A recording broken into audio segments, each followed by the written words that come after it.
계속되는 우리 참된 제자도에 대한 주제 말씀입니다. 누가복음 9장 23절 말씀도 보고 또 57절부터 마지막 62절까지도 오늘 이 시간에는 같이 한번 읽도록 하겠습니다. 23절입니다. 또 무리에게 이르시되 아무든지 나를 따라오려거든 자기를 부인하고 날마다 제 십자가를 지고 나를 따를 것이니라. 57절입니다. 길 가실 때에 어떤 사람이 여짜오되 어디로 가시든지 나는 따르리이다. 예수께서 이르시되 여우도 굴이 있고 공중의 새도 집이 있어되 인자는 머리 둘 곳이 없다 하시고 또 다른 사람에게 나를 따르라 하시니 그가 이르되 나로 먼저 가서 내 아버지를 장사하게 허락하옵소서. 이르시되 죽은 자들로 자기의 죽은 자들을 장사하게 하고 너는 가서 하나님의 나라를 전파하라 하시고 또 다른 사람이 이르되 주여 내가 주를 따르겠나이다마는 나로 먼저 내 가족을 작별하게 허락하소서. 예수께서 이르시되 손에 쟁기를 잡고 뒤를 돌아보지 않는 하나님 나라에 합당하지 아니하니라 하시니라. 아멘. 대단히 감사합니다.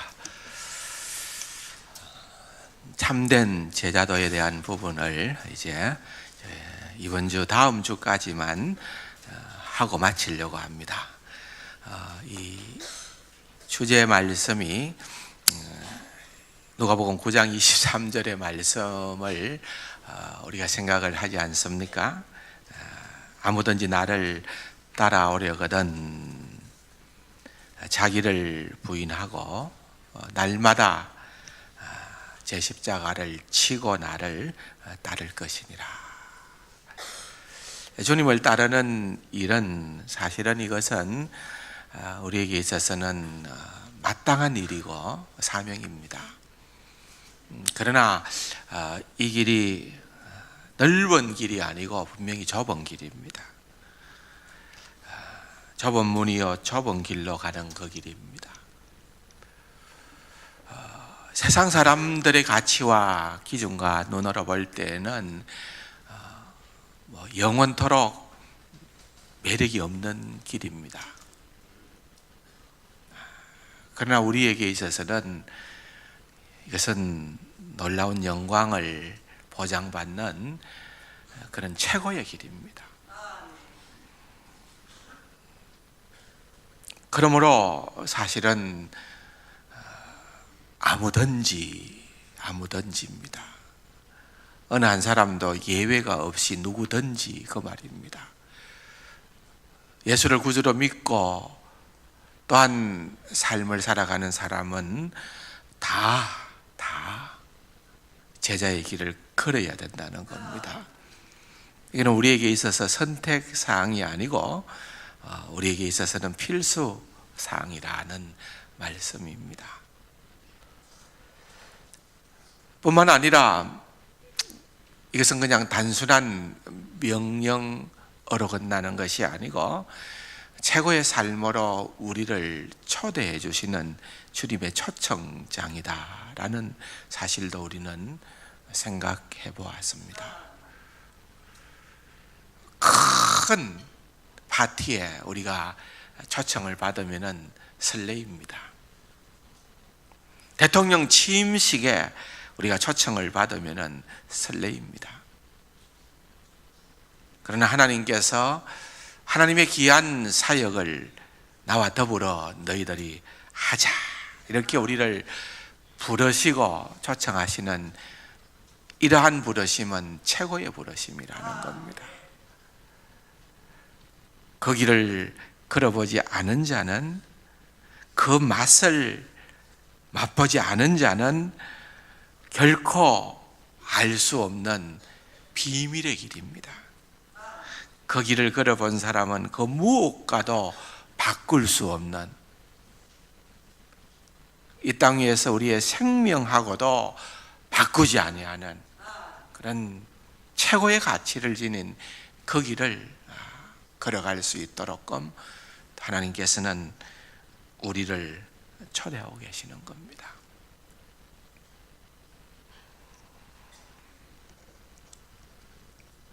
그 길을 걸어갔던 사람들을 우리는 종종 떠올립니다. 부족하지만은 우리의 삶을 궤도를 수정을 할 때 언제나 내가 제자인가 아닌가, 내가 주님을 제대로 따르고 있는가 아닌가로 우리의 기준점을 정하는 것은 지극히 합당하다고 생각을 합니다.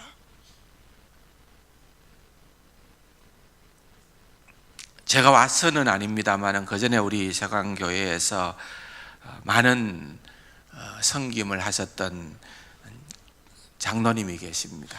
김동률 장로님이라고. 그런데 사실은 저는 개인적인 친분은 그렇게 깊지는 않은 거죠. 제가 왔을 때는 안 계셨으니까.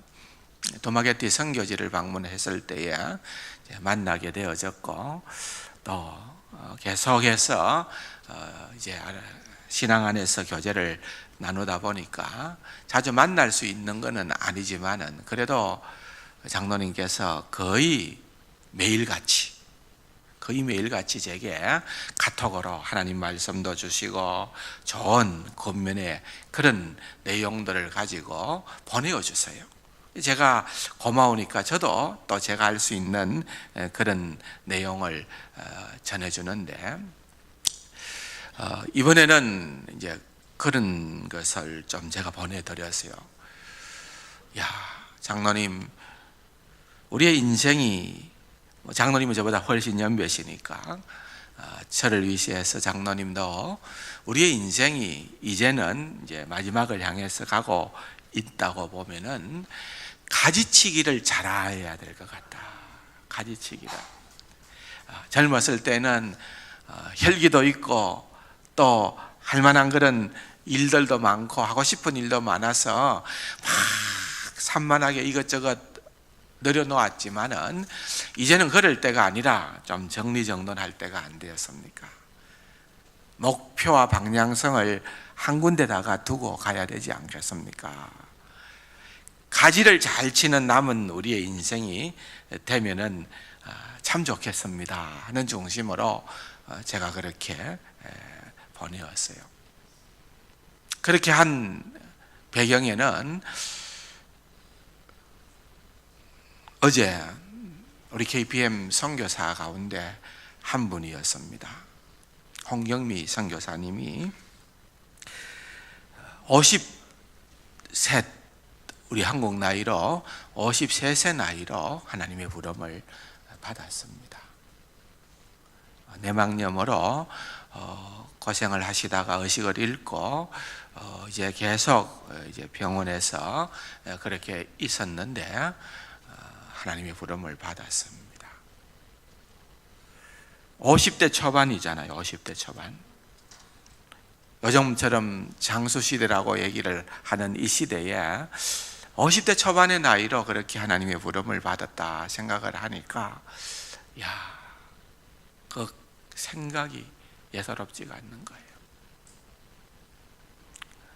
우리도 예외일 수는 없다, 그런 생각을 해봅니다. 우리가 후원하고 기도했던 그 모스크바 러시아 황상호 선교사님도 지금 의식이 없는 상태로 병원에서 신세를 지고 있습니다. 기도해야 되죠. 우리가 학교 다닐 때 은사였는데 선교사로 부름을 받아서 필리핀과 남아공에서 선교사로 계셨던 김영규 은퇴 선교사님도 중환 수술을 하고 지금 병원에 입원을 해 있는 것입니다. 우리 인생이라는 것이 그렇다는 겁니다. 지금 건강한 것 같지만은 언제 우리에게 어떤 일이 일어날지 모르고요. 그래서 언제라도 우리는 주님 앞에 서게 되는 그 날을 염두에 두고 오늘을 살아야 된다는 겁니다. 그런데 주님 앞에 서게 될 때에 과연 지금 내가 이렇게 나를 분주하게 하는 수만 가지 일들이 있는데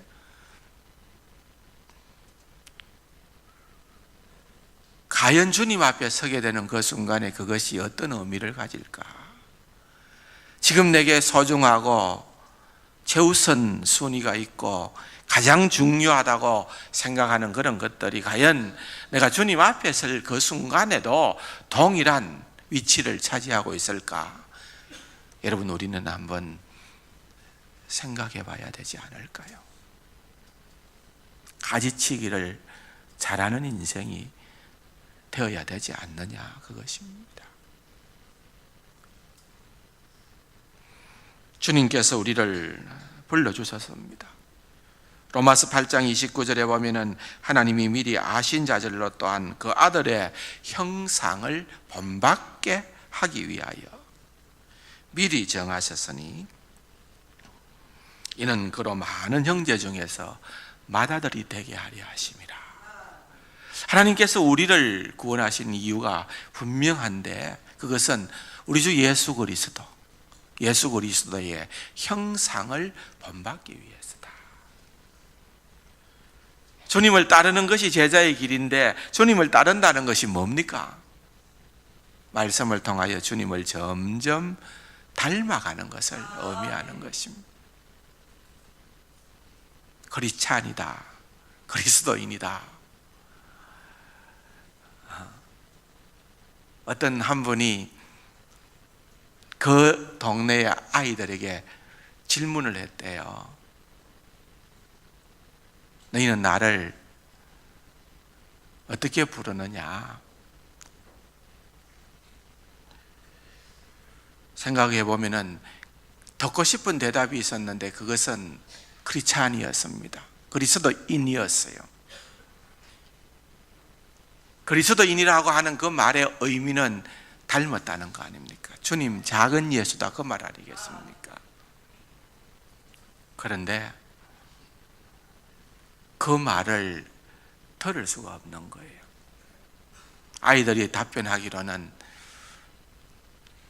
실상을 모르니까 그런 호칭을 선다는 거예요. 잘 모르니까 그렇게 선다는 거예요. 여러분, 사람들이 우리를 향해서 저 사람은 창원세광교회 성도다, 하나님의 백성이다, 그렇게 인정하고 그렇게 불러주고 그렇게 고개를 끄덕일 때에 여러분, 사실 우리를 너무 모르기 때문에 우리의 겉으로 드러나는 외형적인 모습 때문에 단지 그것 때문에 우리를 그렇게 불러준다라고 한다면 안타까운 일 아니겠습니까? 진짜를 알았으면 절대로 그렇게 부르지 않았을 건데 하고 반응한다면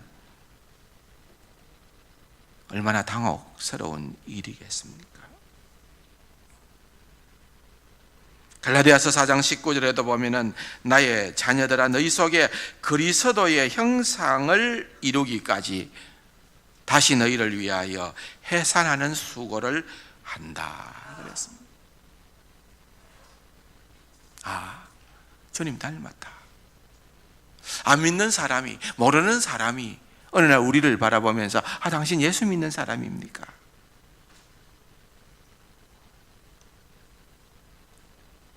제가 자주는 아니지만 어떤 경우는 몇 차례는 들어본 것 같아요. 전혀 모르는 사람이, 낯선 사람이 혹시 목사님입니까?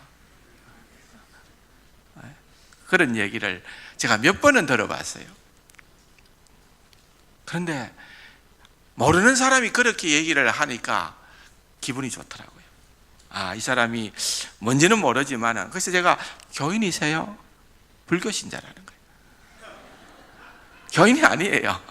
불교 신자인데 목사님입니까? 예. 어떻게 보고 그렇게 불렀는지는 모르겠습니다만 그렇게 들을 때에 기분이 별로 나쁘지는 않더라고요. 여러분, 우리에게 소원이 있다고 하면은 주님 따르고 싶습니다. 주님 제자로서 삶을 주님을 닮아가는 그 삶을 내가 하고 싶습니다. 그것 아니겠습니까?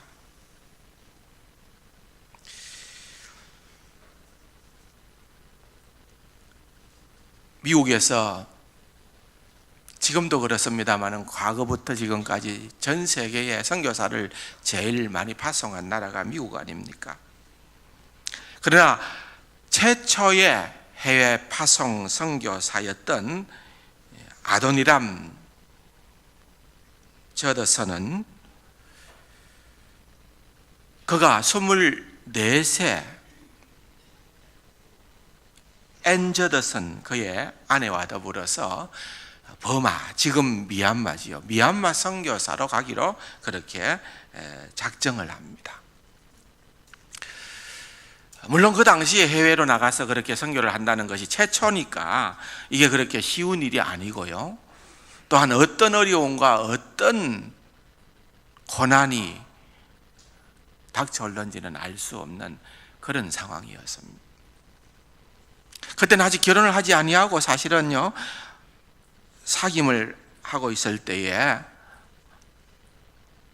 아도니람 저더슨은 장인 되실 그분에게 딸을 달라는 허락 요청 편지를 보내었습니다. 그런데 그 편지의 내용이 굉장히 사뭇 진지합니다. 이런 내용을 담아서 보낸 겁니다. 따님이 저랑 결혼을 하면은 아버님은 바로 내년 봄에 따님과 헤어져서 어쩌면은 이 세상에서는 다시 보지 못할 것입니다. 우리가 선교사로 미지의 세계로 가게 되면은 이 땅에서는 다시 못 볼 수도 있다는 거예요. 뭐 요즘은 안식년이 있어서 이렇게 오기도 하지만은 그 당시에는 처음 있는 일이니까 이제 현장에 가면은 어떻게 일들이 벌어질지 모른다는 거죠. 따님은 선교지에서 고난을 겪게 될 것입니다. 바다의 위험과 인도 남부의 치명적인 기후, 원래 이제 인도로 갔습니다. 인도로 가서 거기에서 이제 미얀마로 갔기 때문에 또 극심한 가난, 모욕과 압제, 심지어는 비참한 죽음에까지 노출될 것입니다. 그럼에도 불구하고 우리의 결혼을 허락해 주십시오. 좋은 이야기로서 딸을 달라 해도 시원찮을 것 같은데 이렇게 하면서 딸을 달라고 요청을 하는 거예요. 참 요청한 사람도 대단하지만은 그것을 받아준 장인어른도 대단한 분이지요. 허락을 했습니다. 허락을 했어요. 그래서 이제 결국은 인도를 경유해서 이제 미얀마로 가고 미얀마에서 복음을 전했습니다. 얼마나 열악한 환경이었겠습니까? 지금도 미얀마가 쉽지 않은 곳인데 1812년, 13년 그때니까 얼마나 어려웠겠습니까? 복음을 전했습니다. 잡혔습니다. 옥에 갇혔습니다. 고문을 하기 위하여서 밧줄로 두 다리를 묶어서 거꾸로 매달아 놓고서 밤새도록 잠을 재웁니다. 잠이 올 리가 있습니까? 모기는 뭐 상상 초월 얼마나 많은지 그냥 모기가 그냥 회식을 마음껏 하는 겁니다. 물도 신선한 물인들 있었겠습니까? 썩은 물에 썩은 음식을 줍니다. 그러니까 견딜 수가 없는 거죠. 점점 병약해지고 힘이 빠지는 겁니다. 앤 저더슨 그의 아내도 임신한 몸으로서 수킬로를 매일같이 남편을 위하여서 왕래하여서 하소연을 하고 그렇게 섬기다 보니까 동일하게 몸이 망가졌습니다. 결국은 아도니람 저더슨의 생애를 보면은 그가 이제 감옥에서 나오게 되어졌는데 그의 아내는 홍반열로 말미암아서 37이 되는 젊은 나이에 하나님의 부름을 받게 되고 자녀도 죽게 되고 저더슨만 남게 됩니다. 그래도 포기하지 않습니다. 하나님 주신 사명이기 때문에 그가 최선을 다해서 그가 62세에 하나님의 부름을 받았는데 그 62세가 될 때까지 있는 힘을 다하여서 섬겨서 미얀마 말로 성경책을 번역을 하고 수많은 교회들을 세우고 그로 인하여서 미얀마가 미국의 주목을 받게 되어지고 많은 선교사들이 목숨을 걸고 들어오게 되어지는 그런 역사가 일어나게 된 것입니다.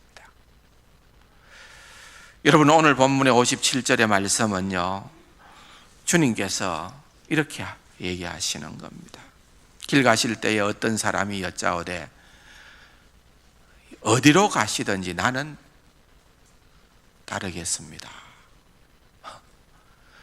주님을 따른다는 것은 제자 아니겠습니까? 그런데 주님께서 보니까 아직은 제자로서의 양이 안 차는 거예요. 말은 그렇게 하는데 말은 얼마나 번더레하게 합니까? 어디든지 주님께서 생각할 때에 야, 너 거기는 말고요, 다른 곳은 어디나, 그렇게 할 사람인데 표현은 그렇게 합니다. 어디든지 주님께서 말씀하시면은, 어디든지 주님께서 가시면은 나는 그 길을 쫓아가겠습니다. 주님이 뭐라고 말씀을 하십니까? 58절에 보면은 예수께서 이르시되 여우도 굴이 있고 공중에 새도 집이 있으나 인자는 머리 둘 곳이 없다, 그렇게 얘기했습니다. 이 사람의 열정에다가 어쩌면은 찬물을 끼얹는 듯한 말씀을 합니다. 무슨 말입니까? 여보게 나는 집도 없이 떠도는 떠돌이라네, 그 말입니다. 네가 나를 따라 다니려고 하면은 한없는 고난은, 말할 수 없는 고난은 각오해야 된다, 그 말입니다. 사랑하는 성도 여러분, 그냥 구체적인 조항을 무시하고 뭉텅거려서 크게 생각을 하면은 우리도 주님을 좀 쉽게 따를 수 있으리라고 생각할 수 있습니다. 그런데 여러분, 꼼꼼하게 따져봐야 됩니다. 주님 앞에서 꼼꼼하게 따져서 그래도 나를 따르겠느냐? 주님께서 말씀하실 때에 주저함이 없이 예, 주님 내가 그 길을 따르겠습니다, 그렇게 할 수 있는 사람이 제자의 삶이라는 것입니다. 우리가 찬양은 그렇게 합니다. 내게 있는 것을 아낌없이 주를 위해 드립니다. 내게 있는 것을 모두를 다 주님을 위해 드립니다. 근데 그런 상황이 주어지면은 우리는 태도를 바꿉니다. 내게 있는 일부를 주님께 드립니다. 그렇습니다.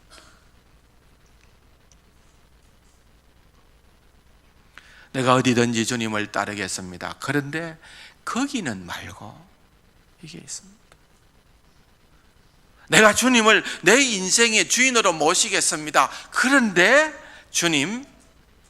주님의 자리는 부조정사 자리입니다. 주조정사는 저입니다. 내가 핸들을 잡습니다.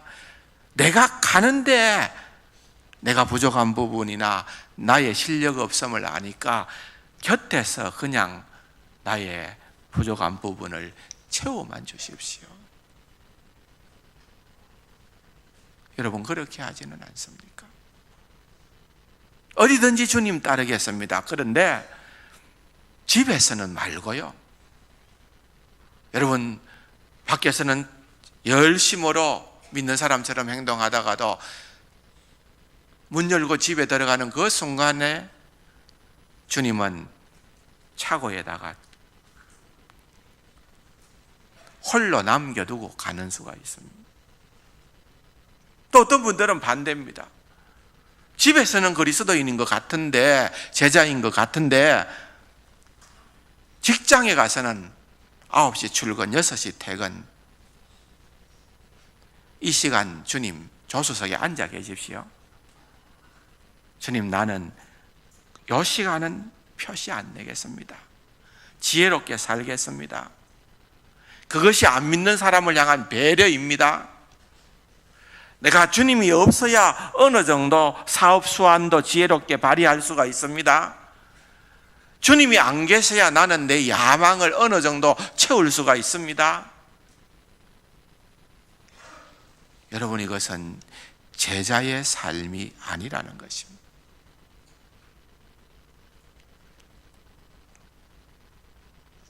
제자는 어디서든지 주님을 따르는 자인 것입니다. 어떤 분들은 주님은 나의 컨설턴트만 돼 주십시오. 여러분, 컨설턴트는 뭐예요? 나에게 도움을 주는 사람입니다. 우리가 지혜를 구하는 대상입니다. 그러나 최종 결정은 내가 내리는 겁니다. 컨설턴트가 하는 것이 아니라 내가 내리는 겁니다. 그래서 컨설턴트라고 부르는 겁니다. 문제는 하나님은 컨설팅을 하지 않습니다. 하나님은 컨설팅을 하신 적도 없고 앞으로도 하실 계획도 없습니다. 하나님은 하나님의 일을 하실 분이라는 것입니다. 하나님 주인이시라는 거죠. 내가 주인이 아니라 하나님이 주인이라는 겁니다.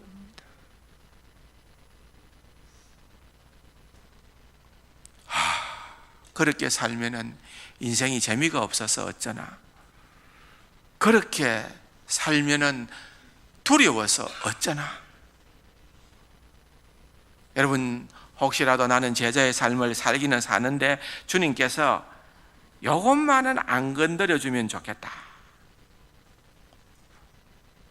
그렇게 생각하는 부분들은 없습니까? 그래서 회피합니다. 누가 회피했습니까? 하나님의 명이 떨어졌을 때에 요나는 뭐라고요? 여호와의 낯을 피하여 다시스로 가는 배 가장 밑창에 숨어버리는 것입니다. 회피를 의미하는 것입니다. 여러분, 우리의 삶의 회피가 답이 아닙니다. 회피하면은 죽습니다. 권력을 치릅니다. 아니에요. 답은 뭘까요? 순종입니다. 힘들더라도 순종입니다. 순종하면은 역사가 일어나고요.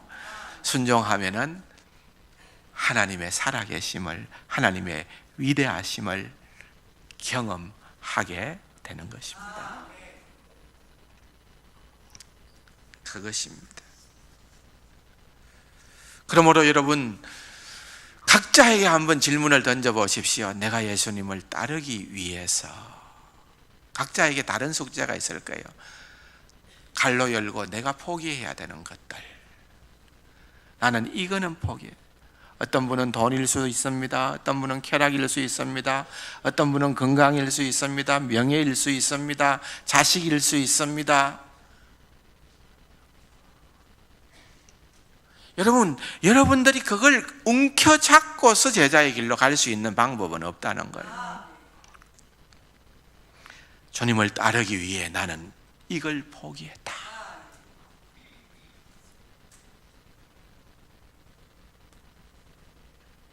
하나님의 일과 세상 일이 있을 때에, 사람의 일이 있을 때에 주를 위해 나는 하나님의 일을 선택하는 그러한 자리에 서게 된다.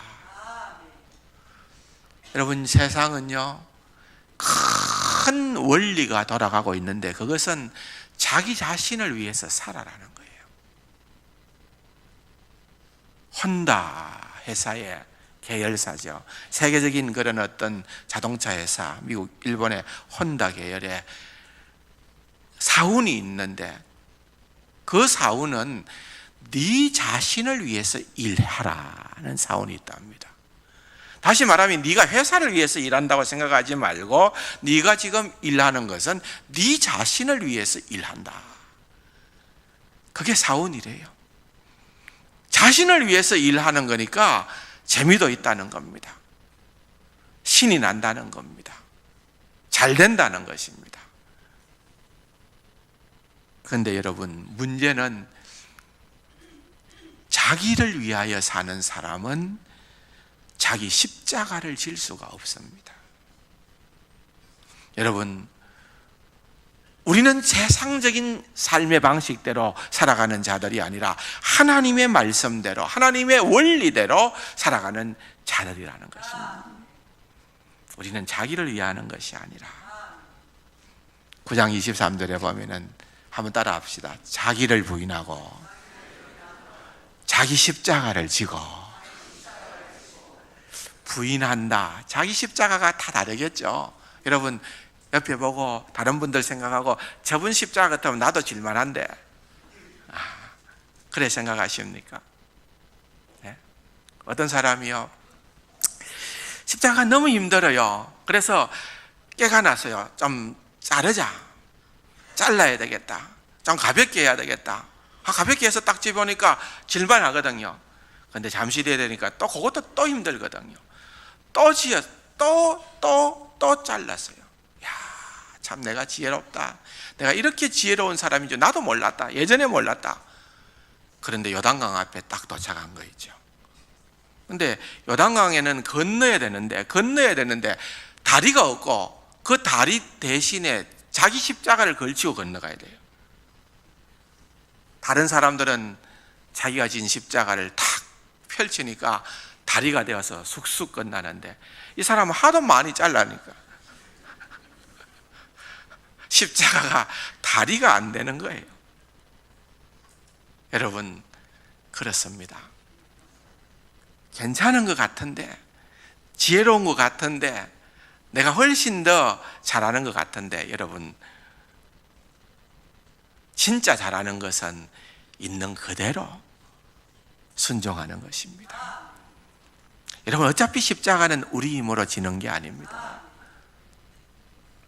어차피 자기 부인은 우리 힘과 능력이 아닙니다. 성령님의 도우심으로 감당하는 일입니다. 차장도 오늘 그렇게 했습니다만은 모든 게 다 하나님의 은혜라는 거죠. 하나님의 은혜로 우리가 신앙생활하고, 하나님의 은혜로 제자의 길을 걸어가고, 하나님의 은혜로 우리가 영광스러운 자리에 이르게 된다는 것입니다. 여러분, 그 은혜를 빼놓으면은 계산이 안 되는 거예요. 너무 힘드는 거고, 너무 손해보는 것 같고, 너무 바보스럽고 미련해 보입니다. 그런데 아니에요. 성령을, 하나님의 은혜를 대입을 시키면은 세상적인 세법하고 다른 세법이 나오게끔 되어져 있다는 것입니다. 사랑하는 성도 여러분, 또 한 사람의 예를 제가 들겠습니다. 1887년에 미국에서 태어난 윌리엄 보덴이라는 사람이 있습니다. 대기 부잣집에서 태어났나 봐요. 미국은 부자가 농부들입니다. 옛날 시대는, 지금은 또 다르겠지만 옛날에는 최고 부자는 농부들입니다. 목장을 경영하는 그런 농부들 생각해 보면. 그래서 제가 처음 91년도인가 미국 갔을 때에 그렇게 한국에서 농부의 아들로 공부하러 왔다 이러면은 미국 사람들의 개념은, 야, 부잣집에서 왔네. 한국은 농부의 아들이 얼마나 많은지 전부 다 부잣집 아들이, 부잣집 자녀들이 공부하러 오는 줄 알아요. 진짜 부자예요. 미국 농부들은, 제대로 된 농부는 부자예요. 부모님이 믿는 분들이니까 그래도 윌리엄 보덴에게 꿈을 심어주기 위해서 고등학교를 졸업하자 졸업여행을 그 당시에 1800년대에 세계 일주를 시킨 거예요. 졸업여행을, 돈이 있으니까. 아시아도 가보고 아프리카도 가보고 중동도 가보고, 가보니까 얼마나 못 사는지요. 그렇잖아요. 지금도 못 사는데 그 옛날에는 어땠어요? 그래도 미국은 지상천국이라고 얘기들은 하잖아요. 그래서 그가 결심하기로 나는 이 굶주리고 헐벗는 사람들을 위해서 나의 일생을 살아야 되겠다. 그 가지고 있는 성경책을 펼쳐서 제일 첫 장 안쪽에다가 글을 적기 시작합니다. No reserve라는 글을 적습니다. 윌리엄 보데는 그렇게 적었습니다. 무슨 말입니까? 지체하지 말고 다른 마음을 품지 않겠다 그 말입니다. 다른 마음을 품지 않겠다. 나는 하나님께서 나에게 주신 이 소명, 이 사명을 그대로 실행에 옮기겠다. 그렇게 공부를 합니다. 그렇게 준비를 합니다. 그의 부모님이 돌아가시고 유산으로 남겨준 어마어마한 재산들을 이슬람 선교를 위하여서 전부 다 기부를 해버립니다.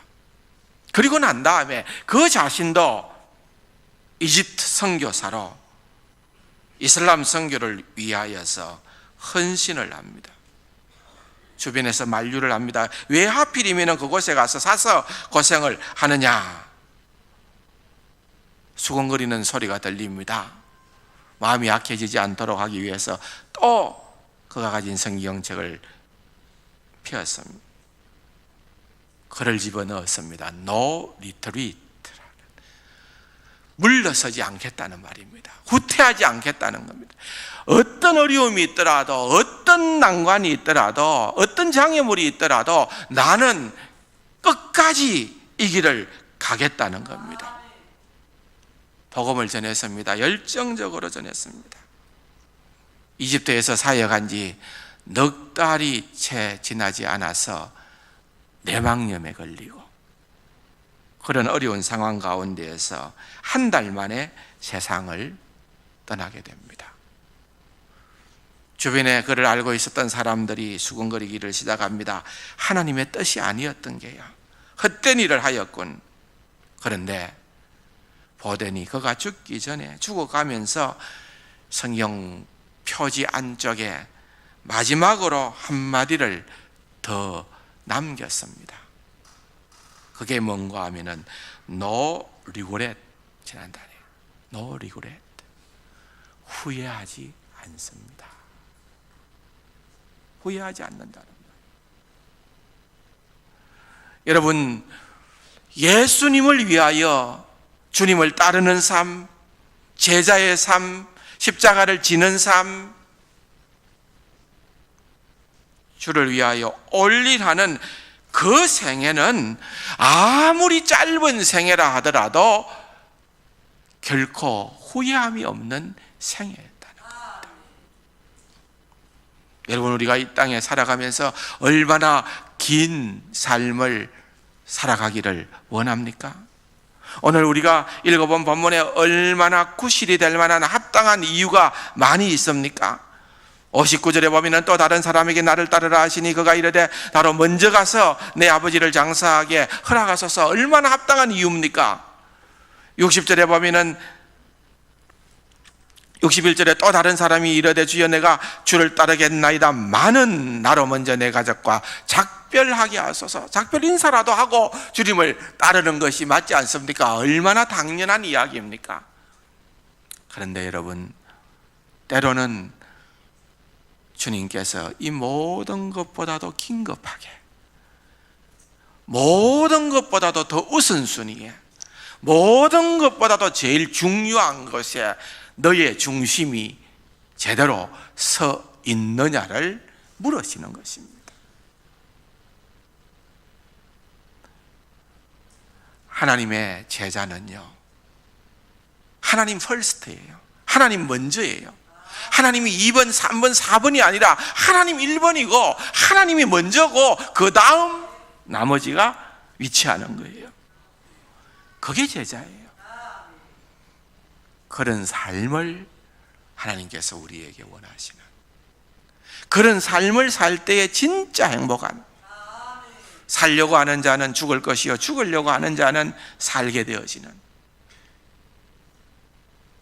우리가 기쁨을 누리기 위하여, 평안을 누리기 위하여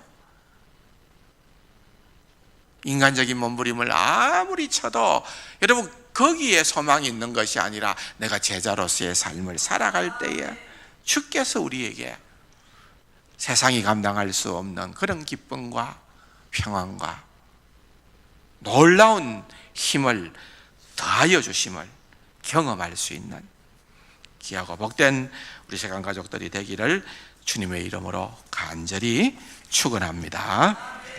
좋으신 아버지 하나님 감사합니다. 이 길은 좁은 길이지만 우리의 힘과 능력이 아니라 주께서 함께 하시고 주께서 공급하시는 그 힘으로 걸어가는 길임을 믿습니다.